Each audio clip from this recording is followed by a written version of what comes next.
Vu les enjeux climatiques aujourd'hui, ce genre de matériaux biosourcés dont la paille fait partie va s'imposer naturellement et de plus en plus va remplacer les matériaux traditionnels.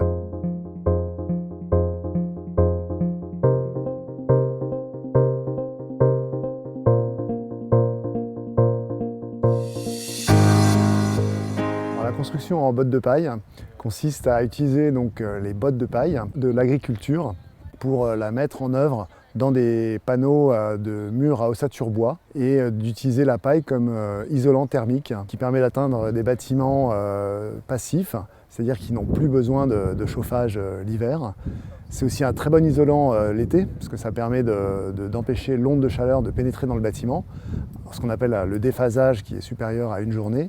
Et donc ça garde la fraîcheur tout au long de l'été. Le bâtiment qui est derrière moi ne dépassera jamais sans doute les 25 degrés sans climatisation en plein été.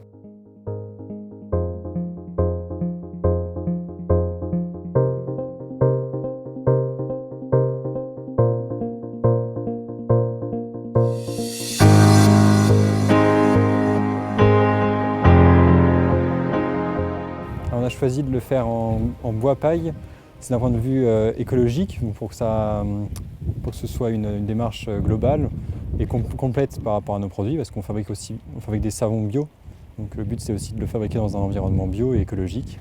Et en plus de ça, c'est très important pour nous parce que en fait, le bâtiment, le fait qu'il soit passif et qu'on ait une température donc constante tout au long de l'année, aussi bien l'été que l'hiver, du coup, on peut fabriquer du savon sans avoir des problématiques de température très élevée dans le bâtiment et donc d'avoir une production donc, constante sur la fabrication de nos savons.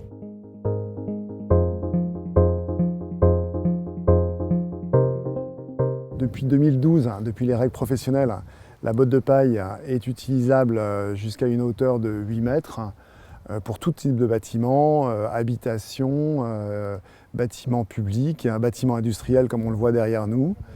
Et demain, peut-être aussi des bâtiments de plus de 8 mètres. Donc aujourd'hui, il y a à peu près 8000 bâtiments en paille, plutôt des bâtiments de petite dimension. Mais demain, le sujet de la rénovation thermique des immeubles en ville ou des pavillons va sûrement imposer l'isolation thermique par l'extérieur en paille dans les années futures comme un dispositif incontournable.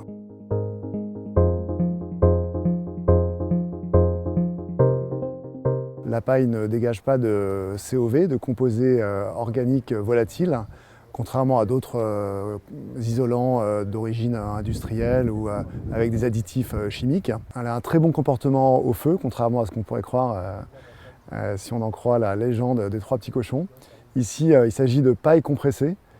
Donc le feu ne prend pas, ne pénètre pas dans la paille puisqu'il n'y a pas d'oxygène. Il n'y a pas non plus de parasites. Le bâtiment en paille le plus ancien date de 1920, la maison Feuillette à Montargis.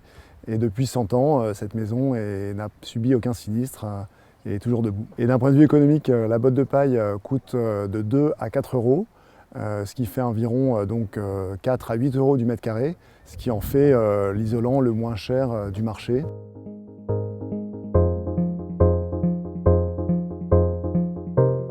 À chaque endroit de bâtiment, le bon matériau doit être choisi par les architectes, les bureaux d'études. Donc il faut trouver le bon matériau au bon endroit.